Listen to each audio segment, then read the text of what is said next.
I'm very worried, to be honest, because the market is growing. All kidney failures happened because of... Every pet owner will most likely have... It will be very useless to treat animals without owners. Hello everyone and welcome back to the channel. I'm very excited for today's episode as I'm meeting Lana. And Lana is not only an amazing human being, but she's also a pet healer. Maybe you can tell about yourself straight away because you have a list of things you do. So first of all, I'm animal healer. And I think it already combines all my skills, including educated and inborn gifts. And if we will go a bit deeply, I would also say that I'm a certified animal naturopath, body practitioner, nutritionist. That's right. I also have a gift to be an animal communicator and animal empath, and animal healer, because I'm healing with energy. So it's called like Reiki, you can call it, quite similar to this one. And I'm also using my own instrument that's called vibrational healing. It helps to release blockage in the body, because very often body connects with emotions, right? And if you're talking about psychosomatic effect, all emotions that were not released, they will be stuck in the body, and they will definitely bring some diseases soon or later. Okay, wait. Now we are talking about pets or pet owners. It's actually applicable to both. It's just a very good question because I have a very diverse background, and I used to work with people before I found it's not really rewarding for me anymore. And then a lot of things happened in my life, and I rescued animals, and I wanted to be, useful for them because I found that's very rewarding. And that's how the universe sent me lessons, experience, and I started switching all my knowledge, all my healing experience that I did with people into to animals. So you actually worked with people first, and then you switched. You completely changed your career. That's how it works. Okay. Yes. I actually was a nutritionist for people, and I worked intensively after COVID. So I helped them to recover. Can and imagine. Also there was, I also did visceral practice. I worked as naturopath for people. Yeah.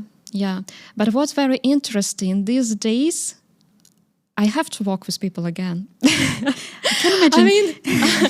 It's a very interesting because we should talk about mirror effect here. I was about to ask you the same question because you mentioned it during our conversation before the recording. True. So true. And I just want you to share a bit more what it actually means. Yeah.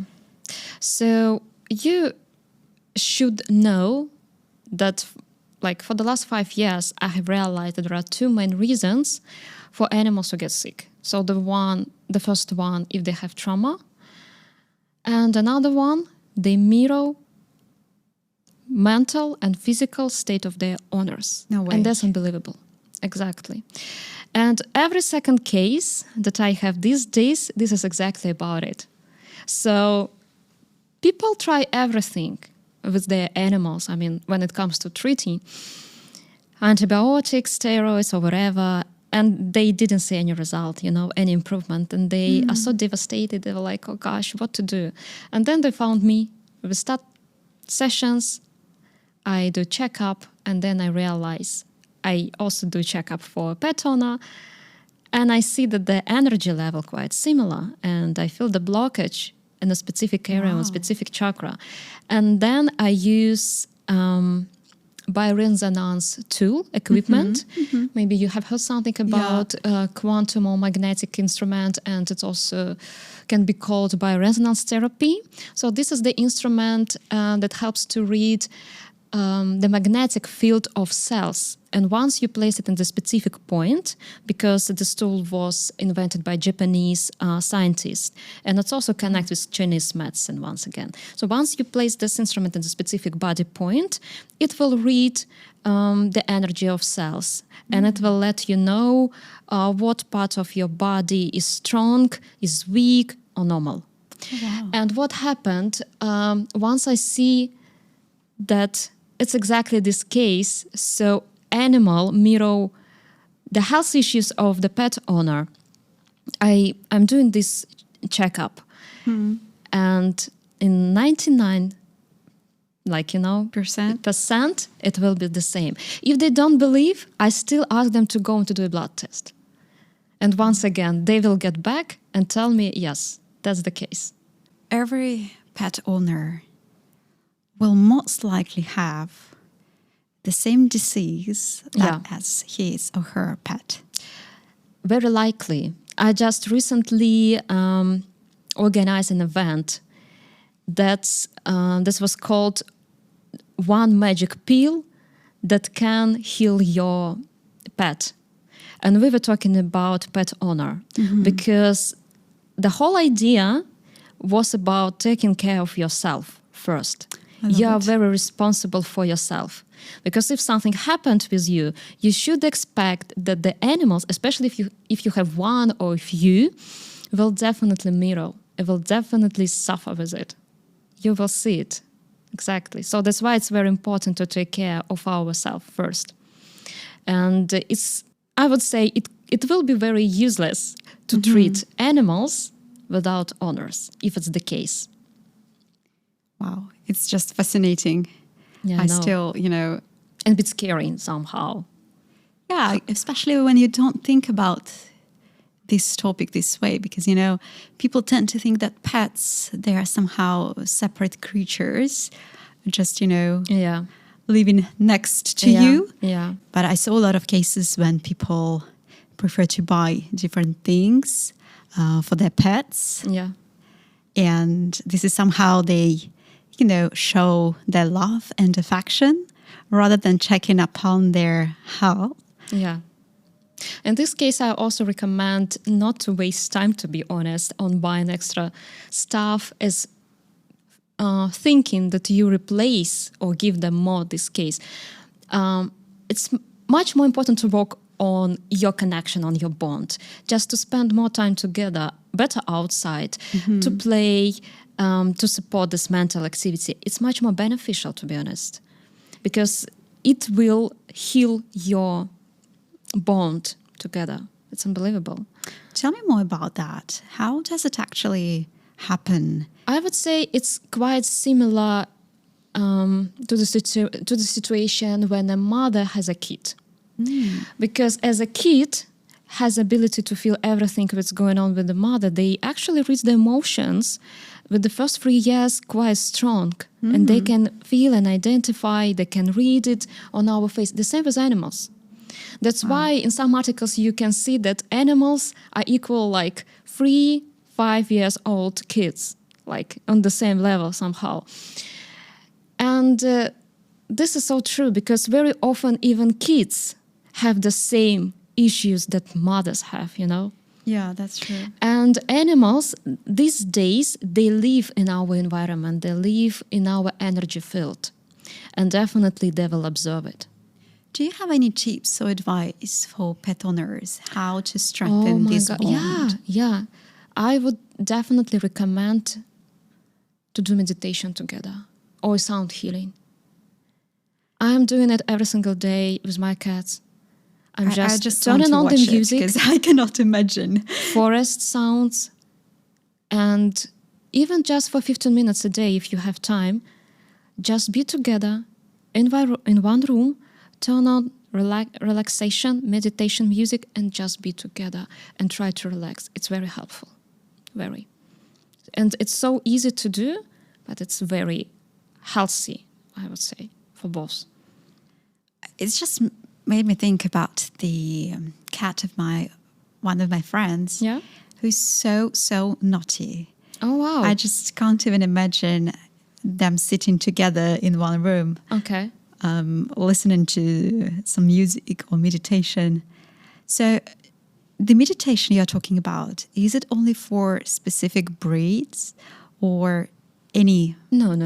That's for everyone. That's for everyone. For all animals. They're basically getting quite easily relaxed because one they hear the nature sounds with birds chirping, forest raining.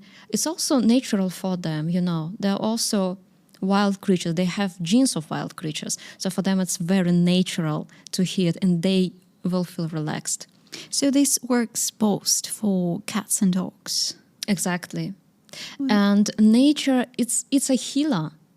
And this sound, that's why it's called sound healing. It also a very good work for their mental health. Yeah. Emotion release, very helpful. And I mean, as you probably know, one of my project is creating pet healing gardens. It's exactly proves it. So animals need nature. They really need to connect with it. So this is small garden that I create with herbs and plants that animals can digest in their natural way. It's just magic. I don't know. Because once I bring it to the client, animals just stick to it. They eat, they sleep. It's also aromatherapy for them. It's relaxation, aura, nature. I don't know. They just literally stuck to this, and they keep telling me how it's healing or how powerful it is. So interesting. Especially if they are kept indoors and they don't have access. I'm talking about cats mostly. Yeah. It's very needed for them. Yeah, especially if we're talking about different types of plants and herbs that also can be healing because they have healing properties. You know what I mean? So even violet can help with digestive system, mint, sedges, basil. So a lot of plants that animals are very likely to eat in the wild, because that's how they were created, they need it as well. So very often people ask me like, whether we really need these. I mean, pharma. Yeah. I'm not talking about vet industry. It's completely different from me. But I would say you can always try with herbs first, because herbs, they don't have any side effects. So try and see. People are seeking for, for the fast solution, and they're seeking for one magic pill, what actually they get from pharma. Yeah. But if you take time, if you set up the routine and at least start, being a bit closer to nature, you will see these miracles will come into your life. I absolutely love this idea of having a garden designed specifically for pets' needs. Exactly. And I also attended one of your workshops in real life. So Although I'm not a pet owner, I really enjoyed it. Because I feel like we really need, even for people. So true. It's grounding. It's grounding who do not have gardens. Yeah. It could be so, like you said, so grounding, so stress releasing. So true. But how do you know which herbs you need to plant for your pet? Let's say. Yeah. It's a very good to be an animal naturopath. So this was one of my... I bet it helps. Yes. I mean, I studied a lot, and I was really fascinated when I knew what kind of herbs and plants needed for the small intestine, for the large intestine, for lungs, for heart, for immune system. It's very interesting. And later I studied Chinese medicine, and I added more into this collection. And these days, definitely not all plants can be digested in the natural way. Yeah. Some of them should be dried, or you can use only roots. That's what I use actually in healing. But still you need to, I would say, either you can go with the basic stuff, because everything, I would say it's important to consider digestive system and immune system first. So you can start with it. And if your pet already has some health issues, definitely you need a bit more, specific, the custom healing garden. But I guess this is what you do, right? As a part of your job. Exactly. You do online consultations, helping people as well. Quite find broad, the best. to be honest, very broad. The best solution. Yeah. And also nature is a part of longevity. I was about to talk about longevity because we hear a lot about it, but for people. Yeah. And I've been scrolling through your Instagram. Oh, yeah? I just saw so many wonderful videos. I really like to talk about holistic biohacking, because when we're talking about general biohacking, it mostly considered to be some genes restoration and chemical side, I would say, also including pills and pharma. And I'm holistic biohacker. And as a lot of my clients these days have pets whose age over 20 years. Oh my goodness. I know it's not a myth anymore. Yeah. We have proved, we have scientific articles, probably you read a bit more about this, about the longest animals lived on this earth. They're 36 years old. Do you have any tips how to prolong life of your pet? Yeah, and I'm not planning to talk about genes because I know it's like a lottery. Of course, you might get, might not. Like with people, exactly. But in my theory, I have my own pet longevity theory. Once again, based on my experience and what I have seen from the clients, because I was really wondering and curious so what they have done. And I have discovered more or less 6 main things to consider. And on the top of this, I placed bonding with the owner. Because once again, if the owner is a healthy person mentally and physically, and automatically a person creates this aura and environment that's going to be quite easy to live in and to be with, it works fantastically. So I really placed it on the top. And, on the fundamental level, it's definitely going to be safety. Yeah. It's going to be socialization. It should be nutrition.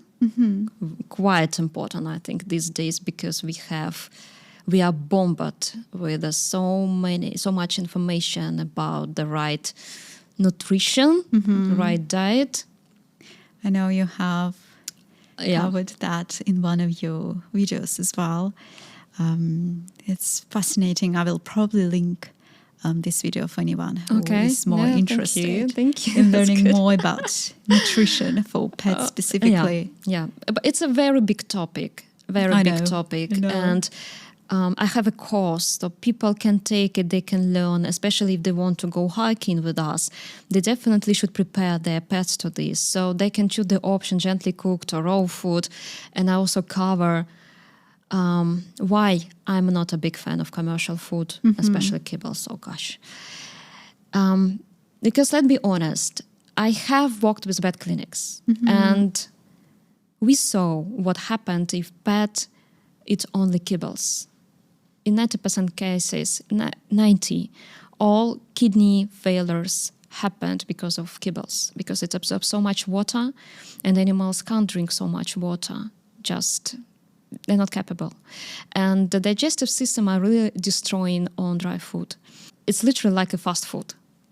I was about to say there is this correlation. Can you imagine just like for people, what useful can be left in meat once it's put into the oven with the over 300 degrees? So what can be left? Which kind of food is it for those who are not familiar with with the type of pet food? Is it kibble you're talking about, or it's something different? Kibble dry food. It's mostly more or less the same. Yeah, it's a very destroying. It's a killing, and I'm very worried, to be honest, because the market is growing, and dry food is very fast growing segment, to be honest, and people don't know because No, they don't. because this is exactly the problem, because they definitely trust vet clinics, they trust vet doctors, and I'm very grateful.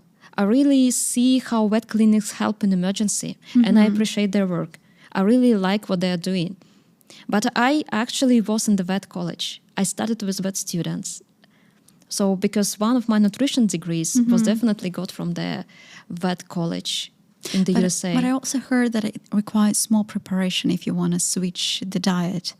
You need to prepare, because different types of food, kibble, cooked, commercial wet, and raw food, they need different pH level to digest.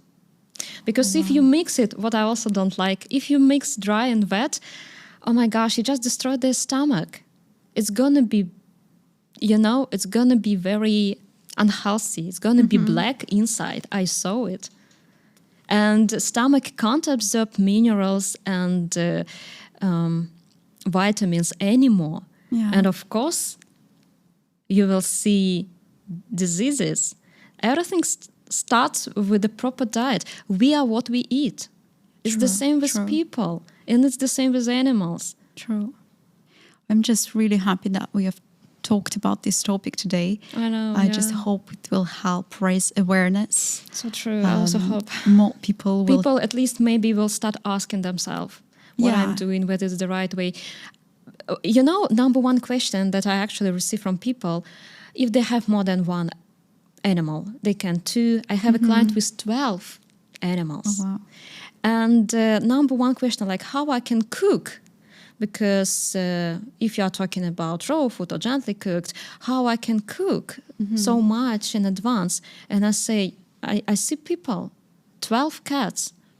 It's more about, your position. You shouldn't be so selfish. You can find some time, 2 hours a week just to cook it for the whole week. It's not a problem. So these people with 12 cats, they also have jobs. They just change their routine, Yeah. They're just not so selfish. They just consider that they will rather spend these 2 hours than go to the vet clinics every single month and spend just big amount of money on necessary treatment. Yeah. Just change the diet and you see how many allergies I see these days.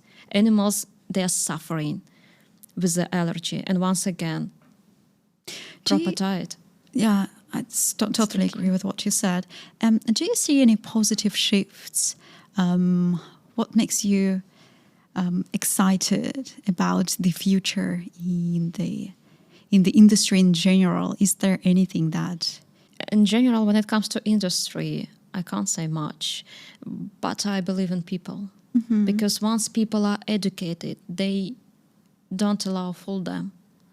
They will be more curious what doctors will prescribe. They will ask more questions. They will start searching for alternatives.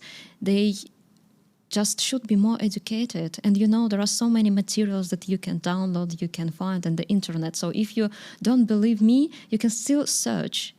You can still see what people say. And I really like, I'm a really good friends with a lot of ex-vet doctors that suddenly switched to holistic approach. And that's amazing, talk to these people, how they talk about unnecessary vaccination, how they talk about extra prescription that don't need it. Like, even if you simply change the diet, you will already see the changes. So like you said, I think it's really mostly about education. Yeah. Just the same with people nutrition. Same thing goes to pets. Yeah. And it's also a question of priorities. That's so true. That's so true. It's quite, I think, if you find some time to read, I don't know, to go outside, you have a pet, it's already responsibility. I think that here is the issue, that most people don't think about it this way. They take it for granted. Because that's true. People find me when they are already on the holistic way, when they already probably went through this path by themselves, and they start searching for alternative, and they understand that there should be something. something that they probably don't know yet, or something that should work. People who believe in miracles,